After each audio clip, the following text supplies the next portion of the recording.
नमस्कार विद्यार्थी मित्रांनो, आज आपण एका नवीन टॉपिक विषयी डिस्कशन करणार आहोत. या टॉपिक मध्ये calculation of angle of deviation हे आपण बघणार आहोत.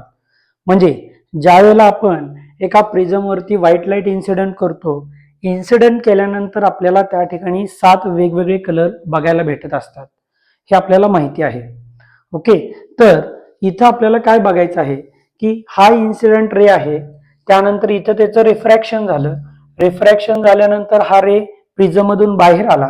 जो रे बाहेर आलेला आहे त्याला आपण काय म्हटलेलं आहे, इमर्जंट रे असं म्हटलं.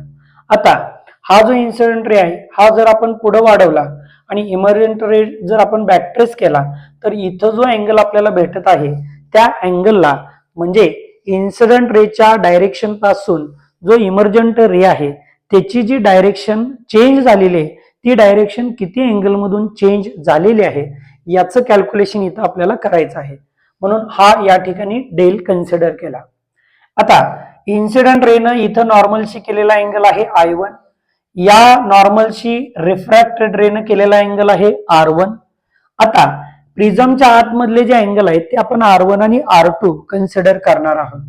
इथं हा रे या फेसला इन्सिडेंट होत आहे, त्यानं केलेला जो अँगल आहे नॉर्मलशी तो R2. बाहेर पडल्यानंतर इमर्जंट रेनं नॉर्मलशी केलेला जो अँगल आहे तो म्हणजे I2.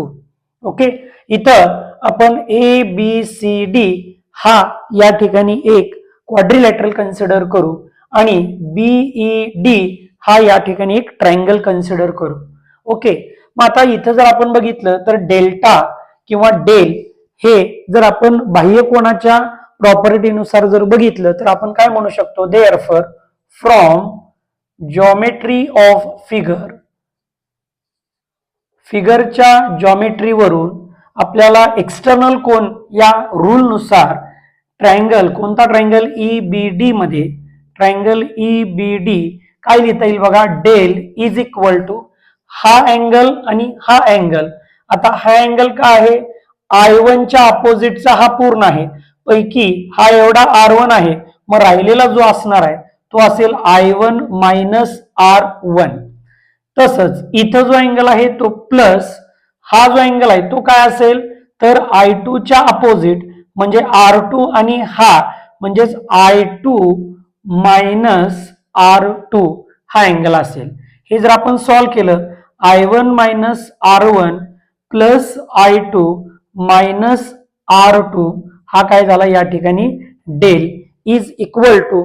आता इथं आपल्याला काय करता येते बघा, तर I1 प्लस I2 हा एका ब्रॅकेटमध्ये घेता येईल, मायनस कॉमन काढलं दोघांमधून तर R1 प्लस R2 ही जी व्हॅल्यू आहे ही या ठिकाणी आपल्याला कशाची भेटली, डेलची व्हॅल्यू भेटली. याला आपण इक्वेशन नंबर 1 असं म्हणू. ओके, म्हणजे डेल कॅल्क्युलेट केला. आता इथं कॅल्क्युलेशन करत असताना फ्लो कसा आपला मेंटेन करायचा आहे. पहिल्यांदा आपण डेल कॅल्क्युलेट केलं, डेल कॅल्क्युलेट केल्यानंतर I1 आणि I2 कॅल्क्युलेट करणं गरजेचं आहे. I1 I2 कॅल्क्युलेट केल्यानंतर आपल्याला R1 आणि R2 हे कॅल्क्युलेट करणं गरजेचं आहे. मग आता जर आपल्याला I1 आणि I2 कॅल्क्युलेट करायचं असेल तर आपण असं म्हणूया, अप्लाय स्नेल्स लॉ. आता स्नेल्स लॉ आपण कुठं वापरू शकतो तर या B पॉइंटला आणि या D पॉइंटला. Apply Snell's law at B and D. Snell's law हा रिफ्रॅक्शनचा लॉ आहे आणि रिफ्रॅक्शनचा लॉ म्हणजे ज्या ठिकाणी मीडियम चेंज होत आहे, लाईट रे कोणत्या पॉइंटला मीडियम चेंज करत आहे त्या पॉइंटला आपण रिफ्रॅक्शनचा लॉ यूज करतो, म्हणजे स्नेल्स लॉ. मग या पॉइंटला जर आपण यूज केला, या पॉइंटला म्हणजे बी पॉइंटला जर आपण यूज केला तर काय म्हणू शकतो बघा, μ1 sin I1 is equal to μ2 sin R2. Okay, तसंच जर डी पॉइंटला आपण अप्लाय केला तर त्या केसमध्ये आपल्याला काय लिहिता येईल बघा, μ2 sin R2 is equal to, बाहेर आला रिफ्रॅक्टिव्ह इंडेक्स आहे μ1 sin I2. ओके, म्हणजे हे लिहिलं. पण इथं जे अँगल तयार होणार आहेत ते अँगल खूप खूप लहान आहेत आणि जर अँगल इथले खूप खूप लहान असतील मग आपण म्हणू शकतो as angles are very very small, जर खूप खूप लहान अँगल असतील तर sine theta is equal to tan theta is equal to theta हे आपण लिहू शकतो. म्हणून आपण काय लिहिता येईल, μ1 I1 is equal to μ2 R2. त्याच पद्धतीनं μ2 R2 is equal to μ1 I2. Okay, आता यावरून आपण I1 कॅल्क्युलेट करून घेऊया. इथून आपल्याला I2 कॅल्क्युलेट करता येईल. I1 is equal to μ2 bye हे μ1 या बाजूला जाईल इंटू R2. इथं आपल्याला I1 ची व्हॅल्यू भेटली. यावरून आपण I2 कॅल्क्युलेट करू. I2 is equal to μ2 by μ1 into R2. म्हणजे इथं I1 आणि I2 च्या व्हॅल्यू आपल्याला भेटल्या. या I1 आणि I2 च्या व्हॅल्यू आपण इक्वेशन 1 मध्ये काय करू शकतो, पुट करू शकतो. ओके, देअरफॉर आपण असं म्हणूया, therefore put values of I1 and I2 in equation 1. 1 नंबरच्या इक्वेशन मध्ये जर या व्हॅल्यू पुट केल्या, therefore del is equal to I1 काय आहे बघा, μ2 by μ1 into R2 plus I2 काय आहे, μ2 by μ1 into R2. Okay, I1 आहे μ2 बाय μ1 इंटू R2 आणि I2 आहे μ2 by μ1 into R2. Sorry, μ1 sine I1 μ2 sine R1 पाहिजे इथं, म्हणजे हे R1 हे R1, त्याच पद्धतीनं इथं येईल R1. ओके, हे बरोबर आहे. Minus R1 plus R2 minus R1 plus R2 जसंच्या तसं इज इक्वल टू, आता इथं जर आपण बघितलं या दोघांमधून आपल्याला μ2 बाय μ1 कॉमन काढला तर R1 plus R2 minus R1 plus R2 ही कशाची व्हॅल्यू भेटली आपल्याला, डेलची व्हॅल्यू भेटली. आता परत इथून आपण R1 प्लस R2 या दोघांमधून जर कॉमन काढला तर del is equal to μ2 by μ1 minus 1 into हे R1 प्लस R2 आपण कॉमन काढलेला आहे. म्हणजे इथं ही जी आहे ही आपल्याला डेलची व्हॅल्यू भेटली in terms of R1 R2.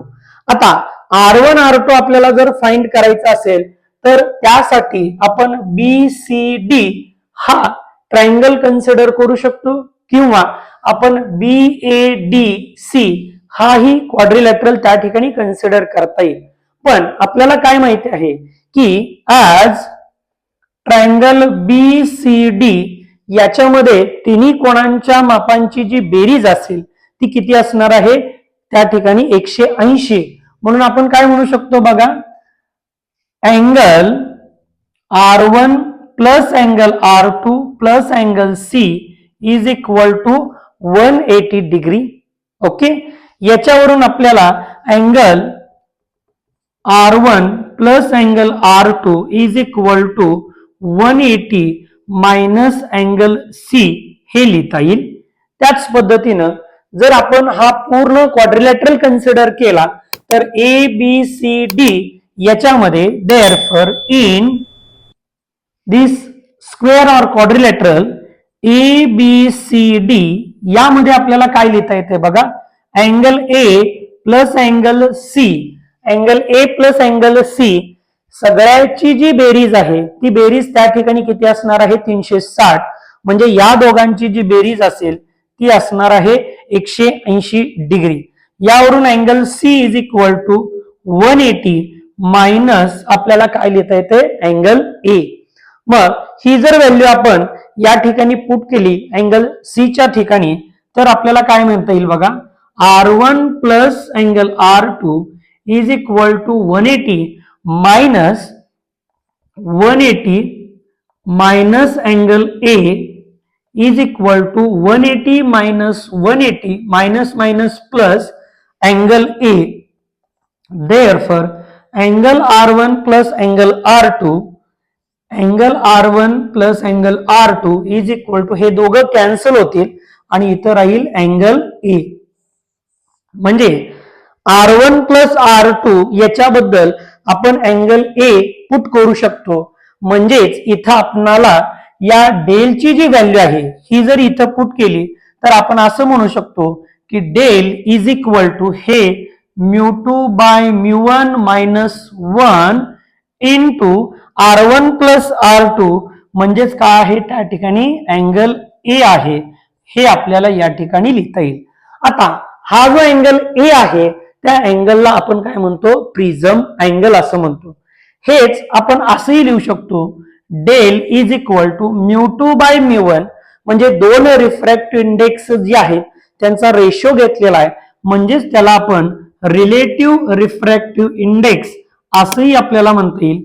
आणि शेवटी आपल्याला हा एक फॉर्म्युला त्या ठिकाणी भेटेल, डेल म्हणजेच angle of deviation is equal to μr minus 1 into A.